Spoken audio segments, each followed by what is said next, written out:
Here at the conference, you're reviewing medical oncology, but I know particularly you're interested in lung cancer, and there's quite a lot happening here.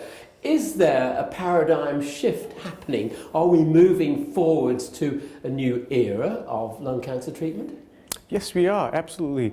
Compared to how lung cancer was treated, maybe even up to 5-6 years ago, it was just chemotherapeutic agents, and there were new targeted agents coming into the market. But now it is pretty much standard of care for all our patients to have their tumors tested for molecular aberrations, especially mutations. So we have patients with EGFR mutations, ALK, MET, ROS, all sorts of mutations, whereby we do have therapies that can target these cancer-causing mutations.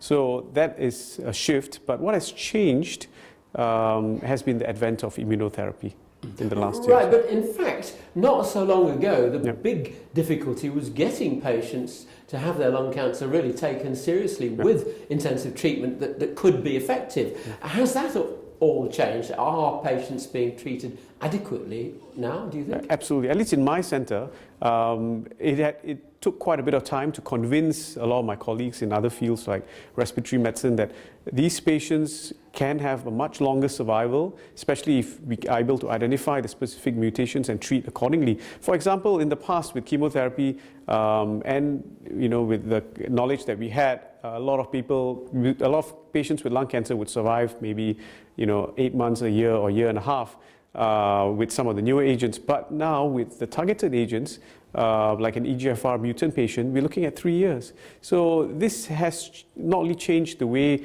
we have treated them, but it has also required a mindset change amongst my colleagues who now see longer surviving lung cancer patients. But it is confusing because you have the molecularly targeted agents, you also have the immunotherapies. Now, can you guide us as to what's happening and what you think the priorities should be right now? Okay, so up front, when a patient gets diagnosed with lung cancer, I think it is essential to have their tumors molecularly tested for these mutations. And if they do have the mutant, we should treat them first with these targeted agents. Subsequently, there is emerging data, and these are quite robust phase 3 data that show that if these patients fail these molecularly targeted drugs, we can try immunotherapeutic agents that are in the market, immune checkpoint inhibitors like the PD-1, PD-L1 inhibitors. Unfortunately, in terms of assessment of response, we have not found a good marker to identify who will respond best. They have used PD-L1 markers to see whether that can be a response tool, but it's not been so effective. So at the moment, your advice is that to dip a toe in the water to immune checkpoint inhibition right now?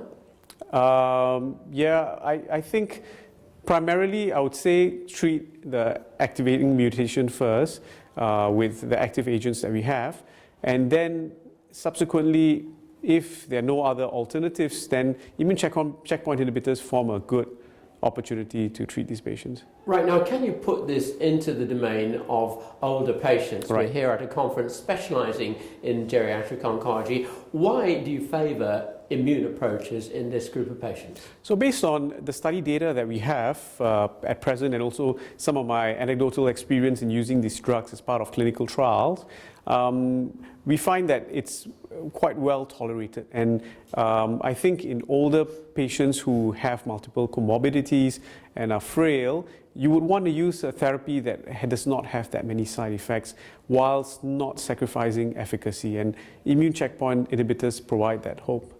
Okay, so how would you sum up the best advice to clinicians now to get that balance right between getting an effective therapy, whether it's chemotherapy, molecular targeted therapies, or immune approaches, and reducing side effects? What's the crystallizing advice? So in summary, I think it's important to assess the patient, do a complete comprehensive geriatric assessment, assess their fitness, and then assess their tumor.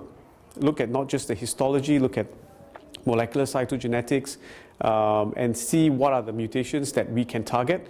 And based on a comprehensive assessment of all these pieces of information, we then choose which would be the appropriate first-line treatment if they have a target. If they don't, perhaps chemotherapy. And then in second line, we already have good data with immune checkpoint inhibitors.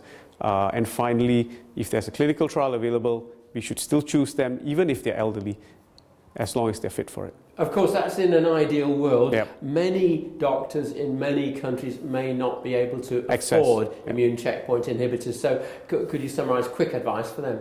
Yeah. So if they have access to a clinical trial using these drugs, then I would recommend that, enrolling patients into that. Unfortunately, outside of that, if there's no early access program, then these drugs are just too expensive.